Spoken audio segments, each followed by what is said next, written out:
Okay जी। Geometric means पे बात करेंगे आज हम। क्या होता है भाई ज्योमेट्रिक मीन? जैसे कि आपने एपी में देखा था ना, अरिथमेटिक मीन, है ना। दो नंबर्स ए और बी के बीच में अगर हमने कुछ इंसर्ट किया तो उसको हम बोलेंगे क्या, कि वो अरिथमेटिक मीन होता था। ऐसे ही यहाँ पे अगर आपके दो नंबर्स के बीच में अगर हम एक और नंबर लिखें सच दैट वो तीनों के तीनों जो हैं जीपी में हो, तो हम कहेंगे कि भाई वो जो है, तो उस बीच वाला नंबर जो है वो ज्योमेट्रिक मीन है। ठीक, फॉर एग्जाम्पल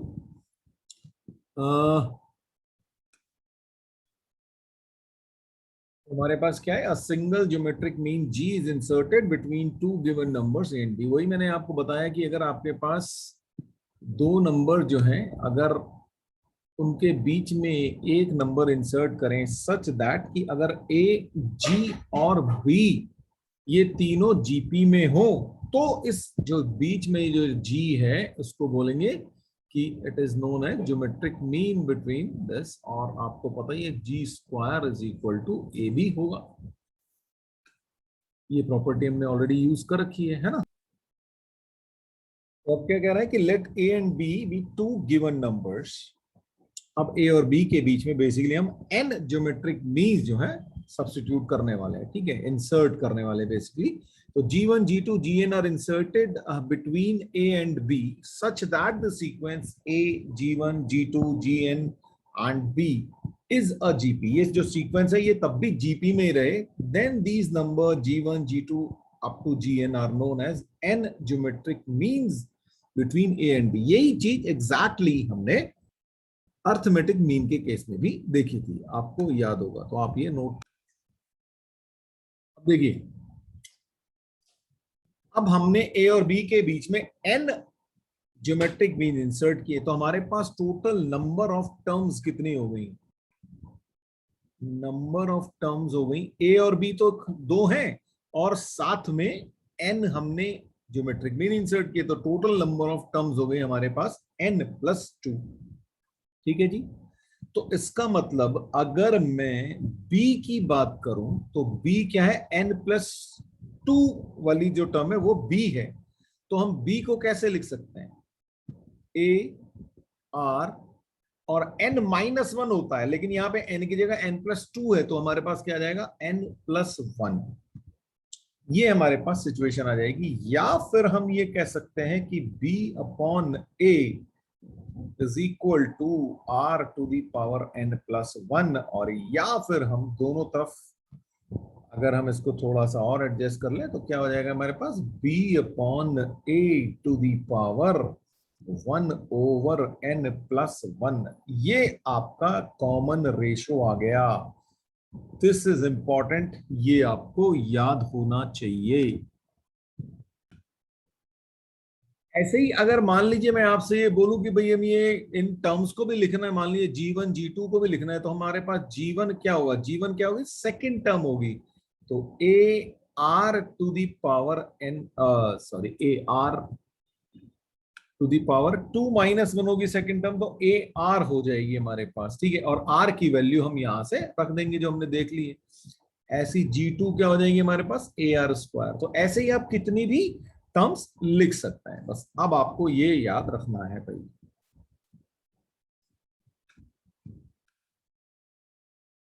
अब जरा ये स्टेटमेंट देखिए, if n geometric means are inserted between two quantities then the product of n geometric means is the nth power of the single geometric mean between the two quantities. यानी कि अगर आपके पास a और b दो numbers हैं, दो quantities हैं, जिसके बीच में आपने n ज्योमेट्रिक मीन जो है वो रख दिए, यानी कि G1, G2, G3 up to n तक। तो ये क्या कह रहा है कि इन सबका जो मल्टीप्लिकेशन होगा G1, G2, G3 and so on up to Gn, वो एक सिंगल ज्योमेट्रिक मीन के nth पावर के बराबर होगा। और सिंगल रूट ए बी के बीच में अगर ए और बी के बीच में अगर एक सिंगल हो ज्योमेट्रिक मीन, तो वो क्या होता है, रूट ऑफ ए बी और उसकी पावर n, ऐसा होगा। अच्छा, यही चीज हमने एपी में भी देखी थी, वहां पे n टाइम्स था, यहां पे n पावर है। ये चीज आप अपने आप से भी प्रूव कर सकते हैं। हमने एपी में भी करी थी, जब हमने अर्थमेटिक मीन पढ़ा था, तो वहां पे भी हमने इस चीज को प्रूव किया था। तो आप इसको कर सकते हैं आराम से, ठीक है। नहीं होगा तो आप मुझसे पूछ लीजिएगा, कोई दिक्कत नहीं है। अब अर्थमेटिक मीन और ज्योमेट्रिक मीन की कुछ बहुत इंपॉर्टेंट प्रॉपर्टीज हैं, और जो बहुत ज्यादा यूज होती हैं, और जिसमें सबसे इंपॉर्टेंट प्रॉपर्टी है ये वाली, बहुत इंपॉर्टेंट है, ठीक है। ये क्या कह रहा है कि अगर ए और जी, दो क्वांटिटीज ए और बी के बीच में अगर अर्थमेटिक मीन और ज्योमेट्रिक मीन्स हो, तो arithmetic mean will always be greater then the geometric mean. ये बहुत बहुत इंपॉर्टेंट है और बहुत ज्यादा यूज होती है क्वेश्चंस में, ठीक। अब इसको देखते हैं कि कैसे आ रहा है ये चीज, ठीक। मान लेते हैं हमारे पास ये जो ए और बी है, इसके बीच में अगर ए जो है एम है, ठीक है, अरिथमेटिक मीन को हम एम बोलते हैं, ठीक। तो क्या होगा, तो ए क्या हो जाएगा, ए प्लस बी बाई 2 हो जाएगा। ऐसे ही ज्योमेट्रिक मीन जी जो हो जाएगा वो क्या हो जाएगा, रूट ऑफ ए बी। अब हमें ये प्रूव करना है कि भाई ए एम जो है जी एम से बड़ा है, ठीक। तो कैसे करें, तो हम एक काम कर सकते हैं भाई, जरा ए इन दोनों को सब्ट्रैक्ट कर देते हैं, ठीक है। यानी कि अगर हम ये करें कि भाई A M minus G M, तो ये this should always come greater than 0, right. तो A plus B by 2 minus root of A B should be greater than 0, ठीक। तो अब अगर मैं एलसीएम ले लूं तो क्या बनेगा, a plus B minus 2 root A B over 2 should be greater than 0। दोनों तरफ 2 से मल्टीप्लाई कर दें तो क्या हो जाएगा, a plus B minus 2 root A B should be greater than 0। इसका मतलब ये हो गया कि root of A minus root of B का होल स्क्वायर, ठीक है जी। अब इसका मतलब ये हो गया कि अगर ये बन गया, ये ग्रेटर देन 0 होगा, होगा। क्यों, क्योंकि ए और बी दो अलग अलग क्वांटिटीज हैं, और उनके अगर आप सब्ट्रैक्ट करोगे तो और उसका होल स्क्वायर करोगे तो हमेशा किसी भी चीज का वो कोई या तो पॉजिटिव क्वांटिटी आ जाएगी या नेगेटिव क्वांटिटी आ जाएगी, ठीक है ना। लेकिन उनका होल स्क्वायर क्या होगा, हमेशा पॉजिटिव होगा, और अगर हमेशा पॉजिटिव है तो वो ग्रेटर देन 0 होगा। तो ये चीज अब आपको याद होनी चाहिए भाई, ठीक है। इस तरह से प्रूव करते हैं, प्रूव आपसे कोई नहीं पूछेगा, लेकिन ये प्रॉपर्टी बहुत बार यूज होगी कि A M is greater than G M, ठीक। बहुत सारे क्वेश्चंस में यूज होता है ये देखिए दूसरी प्रॉपर्टी क्या है, A A and G are, A M and G M, और ए और बी के बीच में है, then the quadratic equation having A and B as its roots is X square minus 2ax plus G square, ठीक है। अब देखो जी, अगर कोई क्वाड्रेटिक है जिसके ए और बी उसके रूट्स हैं, तो आपको क्वाड्रेटिक लिखनी आती है ना। क्वाड्रेटिक कैसे लिखते हैं हम, X square minus sum of roots into X, right. ये क्लास 10th की चीज है ना, याद होगी आपको, sum of the root into X plus product of the roots.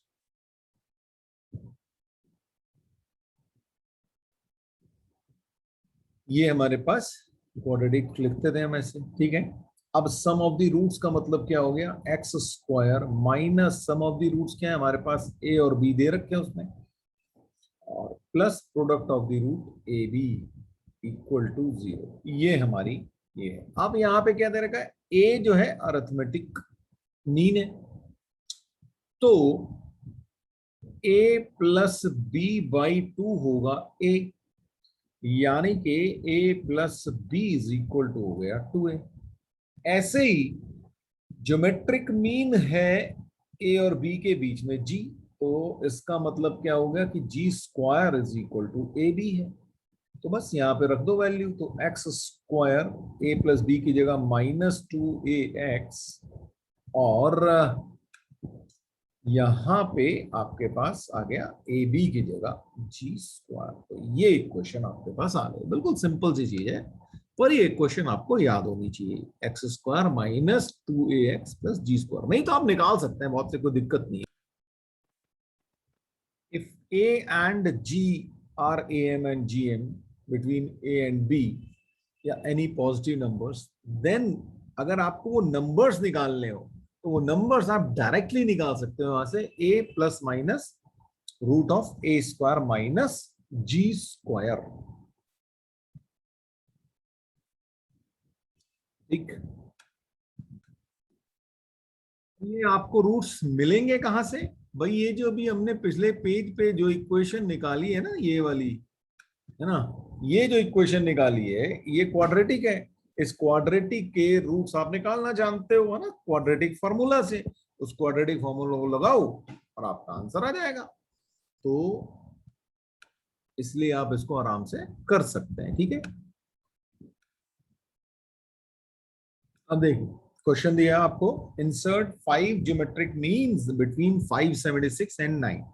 तो इसका मतलब क्या हो गया, हमारे पास ए है 9, ओके, ए है हमारे पास 576 और बी है हमारे पास 9। ठीक है, और हमें आर चाहिए, लेकिन नंबर ऑफ ज्योमेट्रिक मीन्स कितने हैं, 5 है, तो n इज इक्वल टू 5 है, तो नंबर ऑफ टर्म्स हमारे को पता ही है कि 7 होंगी, है ना। नंबर ऑफ टर्म्स जो है n+2 होती है यहाँ पे, है ना। और या फिर हमें r का सीधा सीधा फॉर्मूला पता है, r का जो फॉर्मूला था वो था b/a⁴ 1/n+1, तो सीधा वो भी लगा सकते हैं। तो क्या हो गया, 9/576 इसको हम सॉल्व कर लेते हैं, तो ये हो जाएगा, ओके, 9 से डिविजिबल है तो ये हो जाएगा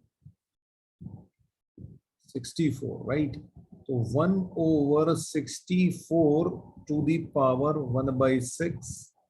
यानी कि 1/2 और उसकी पावर 1/6 यानी कि 1/2। तो r आपको मिल गया 1/2 और a हमारे पास है ही, तो हमारे पास g1 क्या हो जाएगा, g1 होता है a इंटू आर, तो वो हो जाएगा 576 इंटू हाफ। अब इनको कैलकुलेट आप करते रहना, है ना। अब फिर ये जो आएगा इसमें फिर से हाफ मल्टीप्लाई कर देंगे, तो हाफ इंटू हाफ, और ऐसे ही G3 576 into half into half into half, right. ये आप कर लेना, मैं नहीं कर रहा हूं इसके ज्यादा। चलिए, कोई दिक्कत हो तो आप मुझसे पूछ। ये है कि find two positive numbers whose difference is 12 and whose am exceeds the gm by 2। Wow, बहुत ही बढ़िया, मतलब कर सकते हैं हम इसको, है ना। तो क्या करें भाई, तो ये क्या कह रहा है कि दो पॉजिटिव नंबर्स हमने कह दिया भाई, let's say a and b are the two positive numbers जिनका की डिफरेंस जो है 12 है। तो ये कह रहा है कि भाई a माइनस बी जो है वो 12 है, ये हमारी पहली कंडीशन हो गई। Whose AM exceeds the GM by 2, AM इन दोनों का AM होगा ये, और इन दोनों का GM होगा √AB, और वो है 2। ये आपकी क्वेश्चन नंबर 2 आ गई भैया। अब ये क्वेश्चन आप आराम से सॉल्व कर सकते हैं ना, दो इक्वेशंस हैं, दो अननोन है, कोई प्रॉब्लम नहीं आएगी आप लोगों को करने में। ठीक है ना, ए की वैल्यू सब्स्टिट्यूट कर दो, या आप इसको जैसे अभी हमने थोड़ी देर पहले am माइनस gm करके दिखाया था, वहां से इसको आप सॉल्व कर सकते हैं। तो चलिए जरा करके बताइए मुझे क्या आंसर आए। बिल्कुल। अब इस 2 को अगर हम सॉल्व कर लें तो क्या आ जाएगा, a plus B minus 2 root A B over 2 is equal to 2। ये अभी हमने थोड़ी देर पहले ही देखा था ना, ये a minus b whole square हो जाएगा और ये उधर जाके 4 हो जाएगा। ठीक है जी। तो ये बन गया, यानी कि root of a minus root of b is equal to plus minus 2। ठीक है, ये बन गया। तो अब आपके पास ये मिल गया और यहां से ये भी मिल गया आपको। अब क्या करें? अच्छा जी, ओके, इक्वेशन 1 से इसकी वैल्यू रख दें या फिर यहां से वैल्यू रख सकते हैं, कुछ भी कर सकते हैं। ए माइनस बी को, अच्छा चलो इसको लिखिए, हमारे पास है इक्वेशन 12, काम करता है, इसी को ब्रेक कर देते हैं। तो इसको लिख सकते हैं root a minus root B का होल स्क्वायर। अरे यार बहुत ज्यादा ही क्लोज क्लोज हो गया, देखो एक मिनट, दूर दूर कर दो। Root a square minus root b square equal to 12। तो ये बन गया root a minus root b और ये हो गया root a plus root b equal to 12। ये है हमारे पास 2। तो इसका मतलब ये हो जाएगा कि root a plus root B, ये 2 यहाँ पे जाके डिवाइड करेगा तो ये हो जाएगा प्लस माइनस 6। ठीक है जी। अब आपके पास ये हो गई थर्ड इक्वेशन और चलो इसको फिलहाल फोर्थ ही लिख देता हूँ। इन दोनों को ऐड करोगे तो आपके पास क्या आ जाएगा, 2 रूट ए इक्वल टू, मैं पॉजिटिव वाले ऐड कर रहा हूं तो 8 हो जाएगा। तो root a is equal to 4, यानी कि a इज इक्वल टू 16। और अगर a इज इक्वल टू 16 आ गया तो b इज इक्वल टू कितना जाएगा भाई, तो b इज इक्वल टू 4। ये आपके पास आंसर। क्वेश्चन है जी, क्या कह रहा है कि दो नंबर ढूंढने जिनका am 34 है एंड gm इज 16। तो बड़ा सिंपल सी बात है। एक तो अभी अभी आपको वो थर्ड प्रॉपर्टी बताई थी जहां पे जो आपके जो नंबर्स हैं वो नंबर्स क्या थे, a plus minus root a square minus g square, ये आपके नंबर्स थे, सीधे सीधे रख दो। तो ये a है और ये g है, रख दो भैया। तो निकाल लोगे 34 plus minus 34 square minus 16 square, तो 34 प्लस माइनस 34 माइनस 16 और 34 प्लस 16। ठीक है जी। अब आप आराम से नंबर निकाल सकते हो। ठीक, तो मैं आंसर सीधे सीधे आपको बता देता हूं, आप लोग कैलकुलेट करो। 64 एंड 4 ये नंबर आ जाएंगे आपके पास।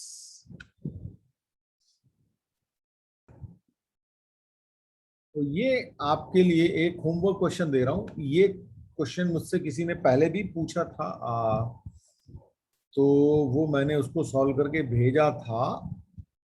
आप लोग इसको ट्राई करिए, अगर नहीं होगा तो मैं आपको वो सोल्यूशन जो है आपके साथ शेयर कर दूंगा ग्रुप के अंदर। ठीक है, इसको कोशिश करिएगा। अब आपको करना क्या है कि अगर ए और बी के ये ए एम और जी एम है तो आपको उनकी वैल्यू जो है रख के कर लेंगे भाई। अगर इन दोनों का ज्योमेट्रिक मीन है तो ये किसके बराबर होगा, ये रूट ऑफ ए बी के बराबर हो जाएगा। बस वहां से इस कंडीशन से आप इसको सिंप्लीफाई करेंगे और फाइनली आपके पास n की जो वैल्यू आ जाएगी मैं आपको बता देता हूं, n is equal to minus half आपका आंसर होगा। ये करिएगा, ट्राई करिएगा, otherwise I will send you the solution.